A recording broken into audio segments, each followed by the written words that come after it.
Good evening, people. White Witch 110 here. Vlogtober number 4. Today actually would have been my grandmother's birthday, and this is my brother's anniversary, which reminds me I have to wish him a happy one. This evening we are going to be talking, or I'm going to be giving you information about egregores and an experiment that took place in Toronto in regards.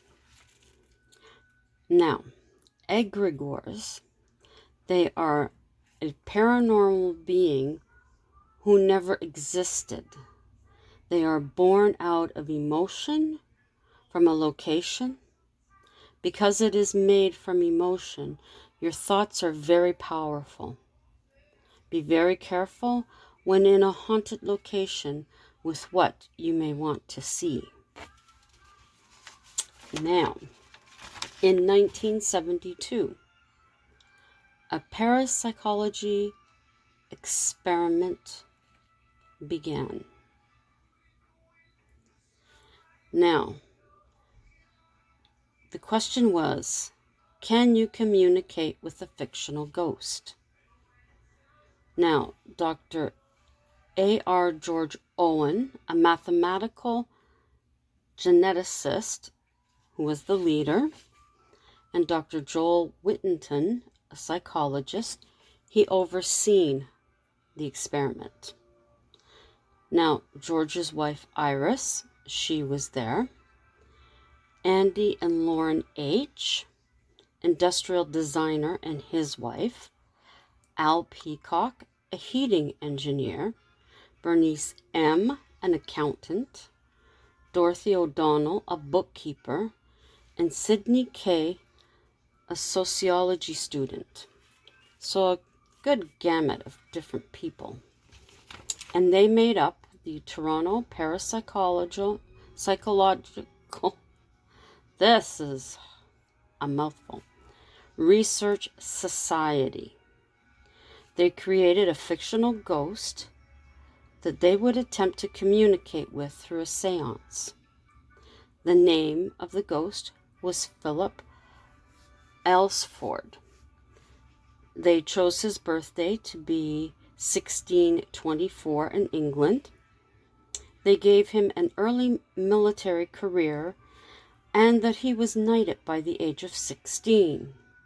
He took part in the English Civil War and became friends with Charles II, whom he spied for.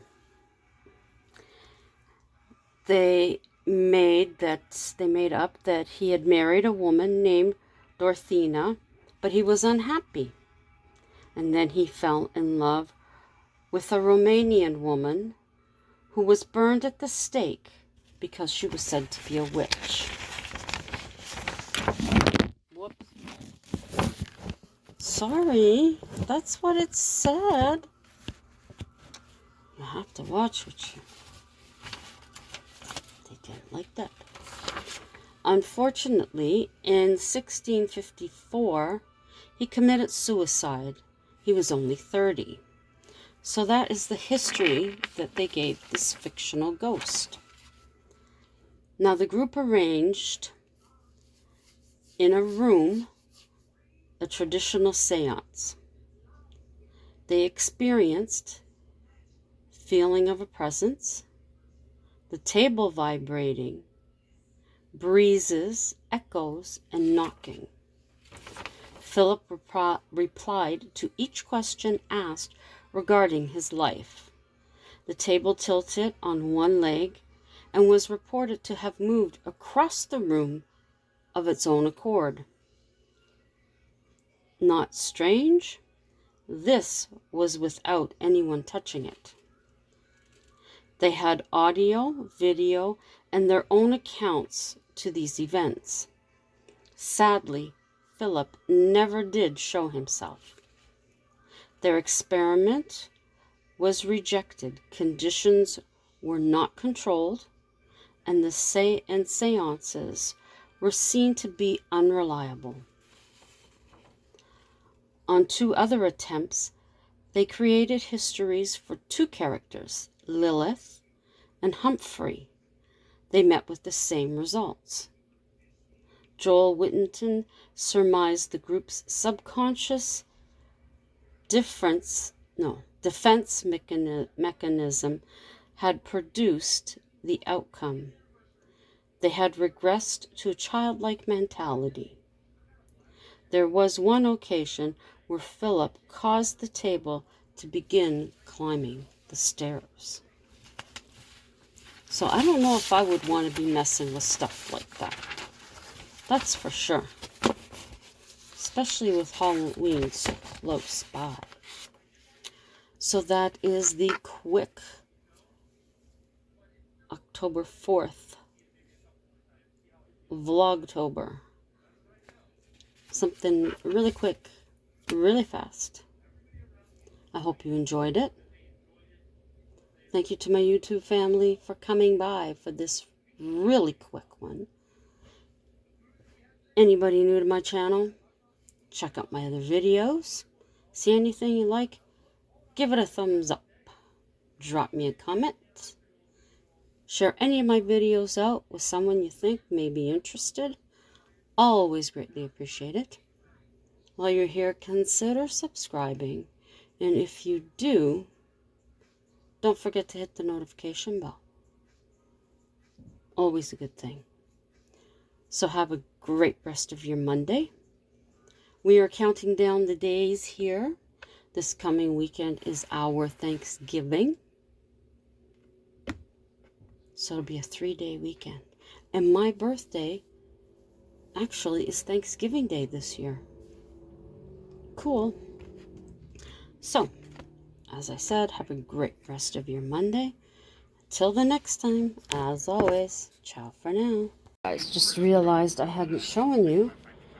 This is one of my altars, the ancestral, my parents, and my husband's parents, and the little pony and the little bear are for, that's better, are for my 2 children that I lost. There, you can see better. There's these pictures we had at our wedding. And then I've got the, what do you call it, battery candle there.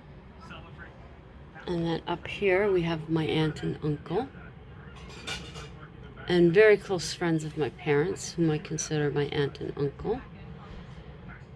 A trophy from my Grandpa Cowan. The bear is from my aunt.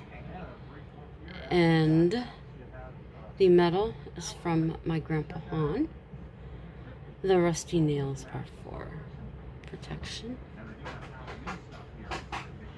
I do have a couple of other things that I'll be putting on here for my grandmother. Unfortunately, I don't have anything small enough to put on here from my dad's mom. All I have is a family Bible, but I will be writing her name down. So that's one, and there's the other one. And then up here, I'll show you, I have my different waters, my sage, my salts, and I have some lavender, rosemary, and such. And then up there I have my special box that you've seen, my beautiful pumpkin, my tarot deck, and my book. And behind there are some of my other books. That's my journal to write in regards to my tarot. And then my candles up there. So that is like that. Now, to make sure the cats don't get at it when I'm not home, that's why this is here, there is this heavy plastic. That goes over this when we're not home, and then when we come home, it comes off and it's attached to the side. And also, Hey, Harvey. No, I said Harvey, not Pearl. This is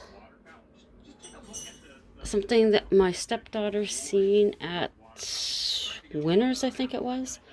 And then I asked her to pick it up for me.